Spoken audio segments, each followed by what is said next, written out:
Integrate it. Add wins to your career.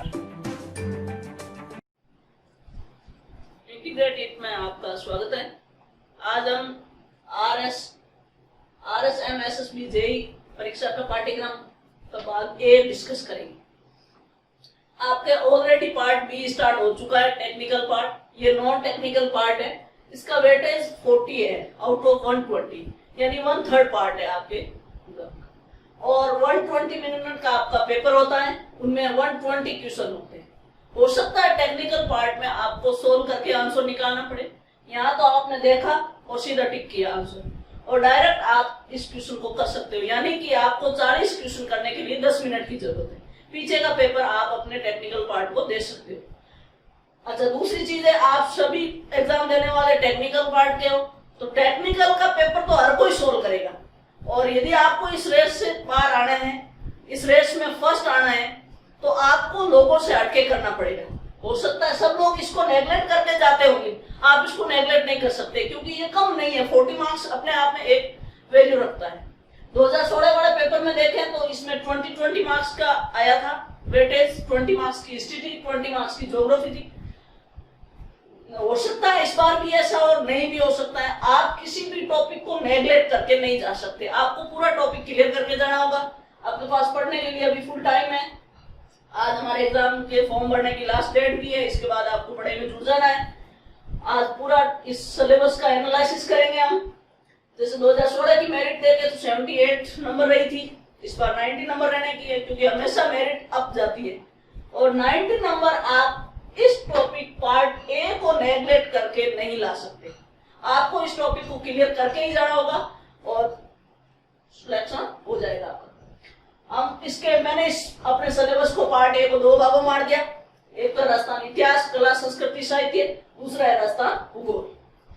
Rajasthan इतिहास, कला, संस्कृति, साहित्य, परंपराएं, विरासत, इनमें मैंने 2 भागों मार दिया वापस इसको।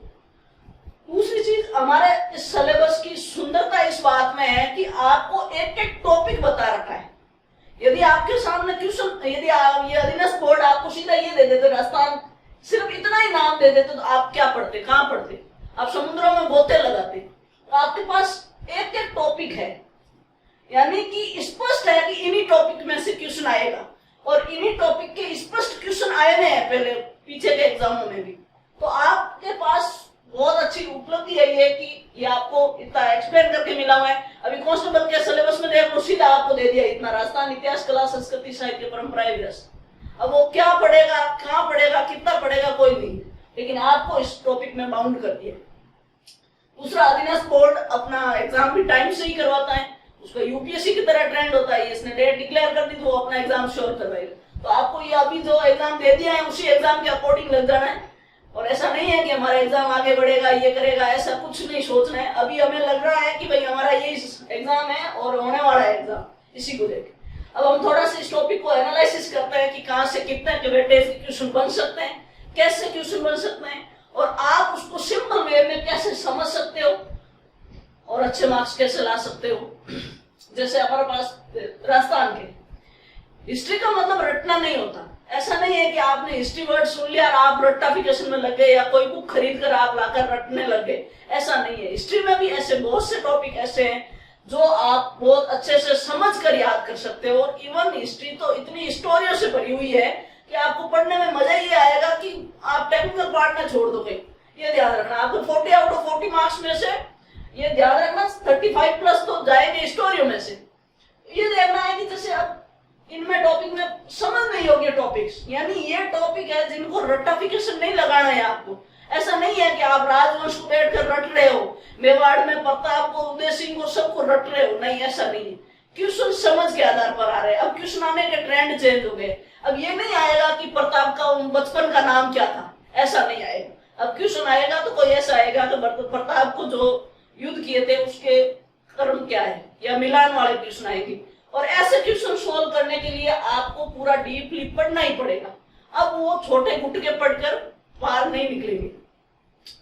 अच्छा, अब इसको अपन पूरा एनालिसिस करते हैं। राजस्थान के प्रमुख राजवंश और उनकी उपलब्धियां। ये मैंने फर्स्ट टॉपिक इसलिए लिया, एक तो इंटरेस्टिंग भी है, आपको थोड़ा स्टोरी सुनने में मजा भी आएगा, राजाओं के बारे में जानने का मजा भी आएगा। तो आप इतना अच्छे से इंटरेस्टिंग पढ़ोगे तो आपको आगे वाले टॉपिक थोड़े बोरिंग नहीं लगेंगे। इसलिए मैंने ये स्टार्टिंग के 2 टॉपिक छोड़कर इस टॉपिक को पहले लिया। यानी स्टार्टिंग के हमारे सिलेबस पे तो आपके पास इतिहास, राजस्थान इतिहास के स्रोत और राजस्थान की प्रमुख प्रागैतिहासिक इतिहास की सभ्यताएं ये है, लेकिन ये थोड़े से टॉपिक आपको बोर कर सकते हैं, इसलिए मैंने पहले ये टॉपिक लिए राजवंश, ताकि आप बोर भी नहीं हो, स्टोरिया भी सुनने को मिले और क्वेश्चन भी सबसे ज्यादा आ जाए यहाँ से। दूसरा, मुगल राजपूत संबंध इस टॉपिक के साथ कवर हो रहे हैं, क्योंकि राजस्थान में शासन किसका था? राजवंश का। और राजवंश का शासन राजपूत राजवंश का था, और राजपूतों का मुगलों के साथ क्या संबंध रहा, ये मुगल राजपूत संबंध है। हालांकि इसके बारे में एक अलग से वीडियो बन जाएगा आपका, मुगल राजपूत संबंध के बारे में मैं पूरा 40-50 मिनट का पूरा टॉपिक बना दूंगी, भाई इनसे ऐसे क्वेश्चन आ सकते हैं। लेकिन आपको ये सोच के चलना है कि ये दोनों टॉपिक हमारे एक टॉपिक में कवर हो रहे हैं, और वो भी इतने इंटरेस्टिंग टॉपिक में कवर हो रहे हैं। दूसरा, राजस्थान की स्थापत्य कला की विशेषता है, क्योंकि राजस्थान की राजाओं ने सबसे ज्यादा स्थापित मतलब किले बनवाए, मंदिर बनवाए, तो उनकी स्थापत्य कला हमें पढ़नी पड़ेगी, इनसे भी क्वेश्चन आने के चांस है। राजस्थान के धार्मिक आंदोलन और लोक देवी देवता है। आज तक तो आप लोक देवी देवताओं को याद करके गए हो, एग्जाम में गए, भगवान पास करवा देना। अभी लोक देवी देवता को समझ के जाओगे तो श्योर ही पास हो जाओगे। तो ये हमें यह ध्यान रखना है। राजस्थान की संस्कृति, परंपरा और विरासत, यहाँ से क्वेश्चन आने के चांस है 100%, क्योंकि कौन सा स्टेट अपनी संस्कृति का गौरवगान नहीं करेगा। और यहाँ ये देखना है कि अधीनस्थ बोर्ड ये चाहेगा कि राजस्थान के बच्चे आगे निकले, या राजस्थान की संस्कृति के बारे में तो उन्हें कोई ध्यान होगा जो राजस्थान के मतलब भी जुड़े हुए हैं संस्कृति के साथ। तो यहाँ से क्वेश्चन है। राजस्थान के प्रमुख व्यक्तित्व है, इस पर मैं वीडियो श्योर बनाऊंगी, लेकिन आपको अभी एक सजेशन दूंगी कि राजस्थान पत्रिका अखबार यदि आप पढ़ रहे हो तो उसमें एक संपादकीय पेज में एक टॉपिक आ रहा है आपके पास, और उसमें राजस्थान के प्रमुख व्यक्तित्व, क्योंकि ये टॉपिक इसी बार राजस्थान बोर्ड की बुक में जुड़ा है। इस बार जुड़ा है तो श्योर है यहाँ से क्वेश्चन भी आएगा, और क्वेश्चन आएगा हमें क्वेश्चन यहाँ से एक आध क्वेश्चन हमें 100% मिलेगा।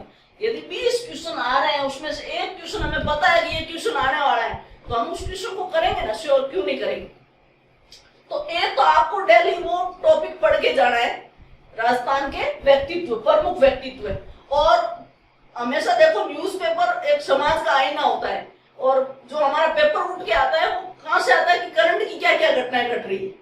तो पत्रिका में यदि वो चीज एक्सप्लेन हो रही है तो हो सकता है वहां से हमें डायरेक्ट क्वेश्चन मिल जाए। और रोज का रोज तैयार हो रहा है अखबार, आप श्योर पढ़ते हो तो अखबार का वो पेज जरूर पढ़े, चाहे आप स्टार्टिंग वाले 2-3 पेज मत पढ़ो, मतलब फर्स्ट पेज तो पढ़ना ही होता है, फिर संपादकीय पेज पढ़ना होता है, और उसके बाद इकोनॉमी वाला पेज पढ़ना होता है, आपको ये ध्यान रखना, और फिर देश विदेश 4 ही पेज पढ़ने होते हैं। फिर राजस्थान की रियासतें, ब्रिटिश संधिया, 1857 का जन आंदोलन, यानी राजस्थान की रियासतों ने ब्रिटिश भारत के साथ या ब्रिटिश इंडिया के साथ कब कब संधि की, सहायक संधिया की, क्योंकि या एक दूसरे से युद्ध कर करके इतना थक गए थे कि अब ये शांति चाहते थे। जैसे इन्होंने संधिया की, यहाँ चित्रकला का विकास हुआ, मतलब जब आप देखोगे युद्ध वगैरह ये घटनाएं बंद हो जाती हैं तो वहां पे वो तो चित्रकला, हस्तकला, हस्तशिल्प ये चीजें विकसित होना शुरू हो जाती है। तो जैसे यहाँ युद्ध वगैरह बंद हो गए तो उनको प्रमोट ज्यादा मिल गया, तो यहाँ से भी हमें क्वेश्चन मिलेंगे। फिर कृषि और जनजातीय, किसान आंदोलन का अपना अच्छा रोल है। बिजोलिया जैसे किसान आंदोलन हर शताब्दी तक चलने वाले आंदोलन है, तो यहाँ से क्वेश्चन तो आने हैं। और इनको रटना नहीं है कि बिजोलिया आंदोलन वहां हुआ, बेगू आंदोलन वहां हुआ, ऐसा रटना नहीं है। आपको डीपली एक बार समझने की जरूरत है, और जैसे भी वैसे जो स्टूडेंट टेक्निकल के फील्ड का होता है वो अच्छे से समझ सकता है, उसका जो पढ़ने की पावर होती है वो बहुत अच्छी से होती है। तो आप यदि इसको एक बार समझने की कोशिश करोगे, रटना भूलकर समझने की कोशिश करोगे, तो ये टॉपिक आपको सबसे ज्यादा फायदा देने वाले।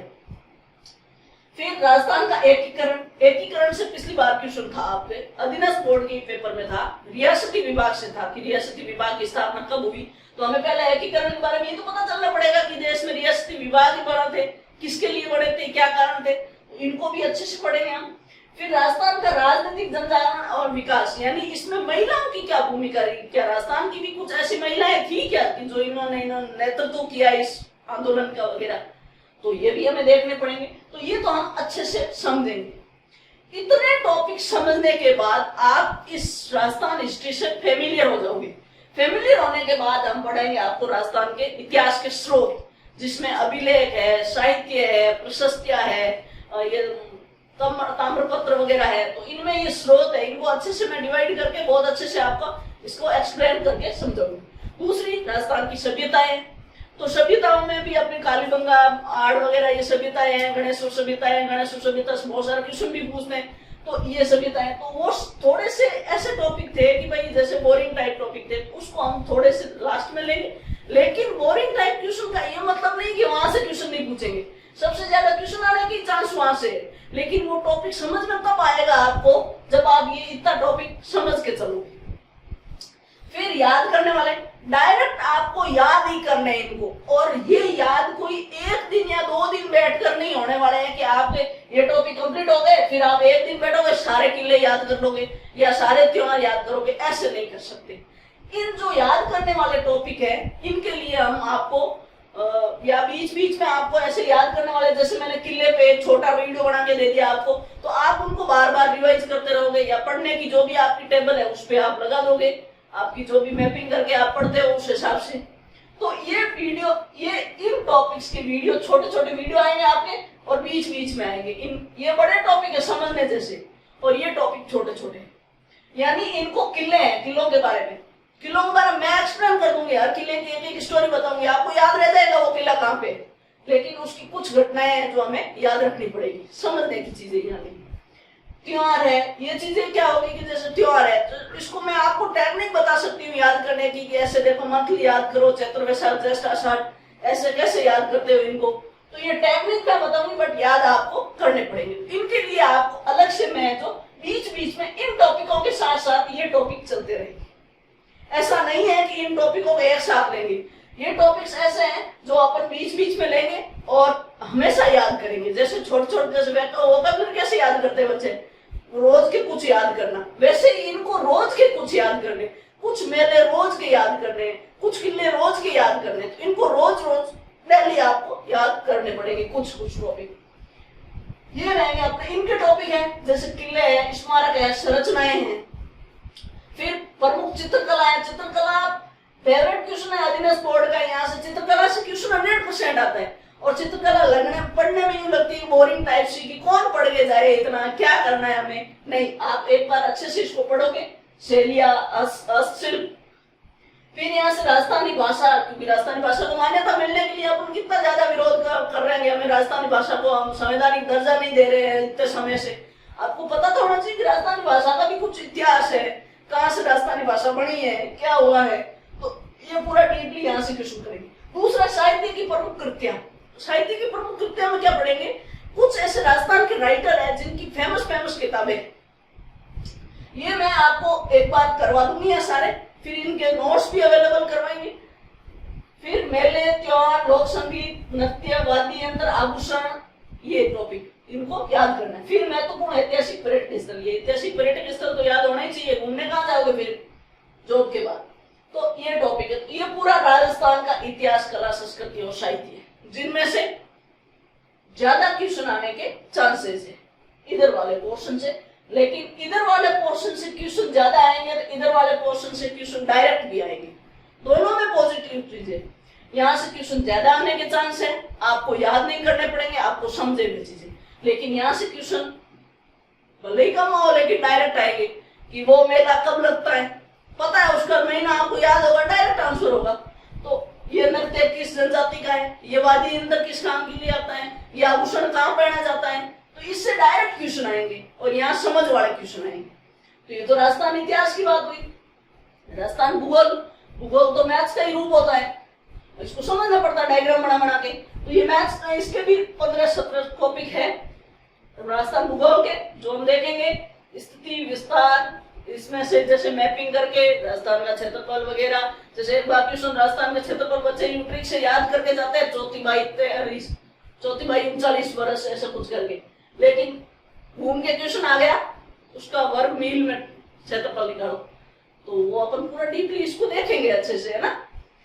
फिर भौतिक भूभाग, यहाँ से सर्वाधिक क्वेश्चन आते हैं, भौतिक भूभाग, और ये एक अपने आप में बड़ा टॉपिक है, क्योंकि आप इसमें बहुत ही भूभाग में पढ़ोगे तो मरुस्थल अलग पढ़ोगे, अरावली अलग पढ़ोगे, फिर पूर्व मैदान पढ़ोगे, पठारी भाग पढ़ोगे, उसमें इसकी चोटियां, जनजाति, कितनी जनसंख्या रहती है, कितना इसका क्षेत्रफल है, ये पूरा कवर होगा। तो ये एक बड़ा टॉपिक है और ये अपना टाइम कंज्यूमिंग टॉपिक है। तो इस टॉपिक को पहले लेंगे ताकि ये पूरा एक्सप्लेन हो जाए अच्छे से। जैसे स्थिति और विस्तार लेंगे तभी तो आपको राजस्थान के मैप के बारे में नॉलेज मिलेगा, और जब मैप पता होगा तभी ये सेकंड टॉपिक होगा। फिर अपतंत्र नदियां, जब आपने पढ़ लिया अच्छे से कि मरुस्थल कहाँ है, अरावली का भाग कहाँ है उसका, तो आप अच्छे से देखोगे कि नदियों का उद्गम कहाँ हो रहा है, उसका अपवाद क्षेत्र कहाँ है, कौन कौन से जिले लाभान्वित हो रहे हैं इनसे, तो ये अच्छे से। फिर जलवायु के पार्ट, कोपेन का जलवायु का कितना वर्गीकरण है, ये इतने अच्छे बहुत सारे इसके अदर भी वैज्ञानिक है, तो इनका देखेंगे। फिर मृदा के पार्ट्स, कौन कौन कितने प्रकार की मृदा है राजस्थान में, उनका कैसे वर्गीकरण किया गया है, किस वैज्ञानिक ने किस तरह से वर्गीकरण किया है। फिर प्राकृतिक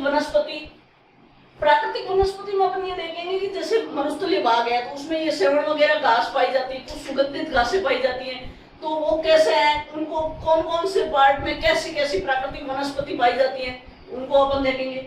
फिर वन्य जीव अभ्यारण्य, इसमें अपन देखेंगे अपने अभ्यारण्य कितने हैं और कितने ये जो संरक्षित क्षेत्र हैं, कितने राष्ट्रीय उद्यान हैं, इनका अच्छे से। फिर पर्यावरण और पारिस्थितिक मुद्दे। फिर मरुस्थलीकरण राजस्थान की एक उभरती हुई समस्या है, तो इनसे क्वेश्चन आने के बहुत ज्यादा चांसेस है। फिर कृषि, जलवायु प्रदेश और प्रमुख फसलें, तो कृषि के टाइप्स, कृषि की कितने प्रकार की है, कौन सी फसल किस टाइप की है, यहाँ से भी क्वेश्चन आ रहे हैं। फिर पशुधन, जैसे ये गाय भैंस वगैरह उनकी कितनी ये नस्लें हैं और ये कौन सी नस्ल किस जगह पाई जाती हैं, तो ये क्वेश्चन है। और इसमें घबराना नहीं है कि यार अपन कितना याद करेंगे, कैसे करेंगे, वो सारा मैप से अपन मैप बड़ा के करेंगे ना, तो आपको खुद को इतना अच्छे से फेमिलियर हो जाओगे ये सब चीजों के साथ, हाँ यार वो ये इस जगह पे है, इतना कुछ घबराना नहीं। बहुउद्देशीय परियोजनाएं, ये इतना इंपॉर्टेंट है, इसका ये RSP में भी था, मेंस में भी था, अधीनस्थ बोर्ड के एग्जाम में भी था।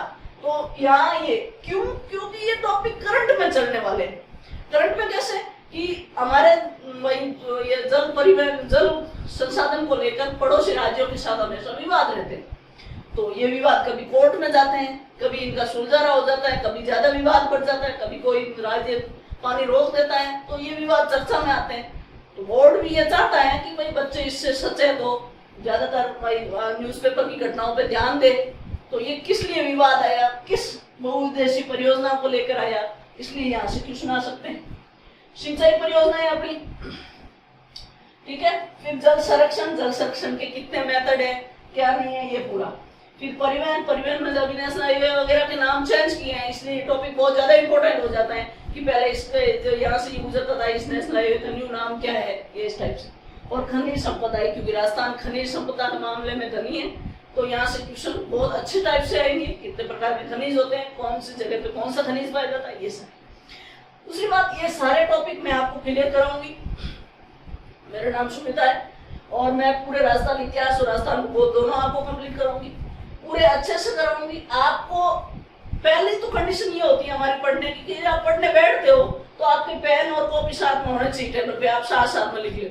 लेकिन यदि आप साथ में नहीं भी लिख पाते हो तो आपके मेरे खुद के हैंडमेड नोट्स है, खुद के अच्छे से बने हुए, वो नोट्स आपको प्रोवाइड करवा दिए जाएंगे। हमारा एक टेलीग्राम चैनल बना हुआ है, उस इसी नाम से, इंटीग्रेटेड नाम से टेलीग्राम चैनल है, जहाँ पे इन सारी PDF मिल जाएगी अच्छे से।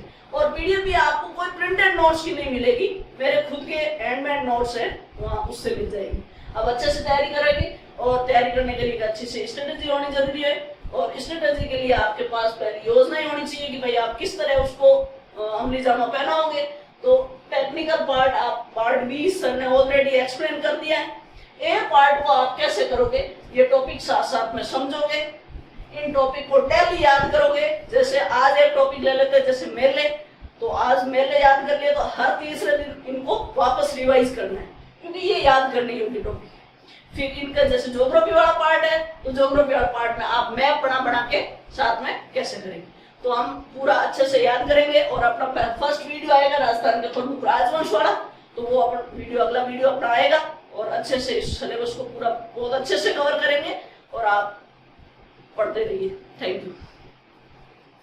Thank you for watching the video. Please like, share and subscribe the channel Integrated.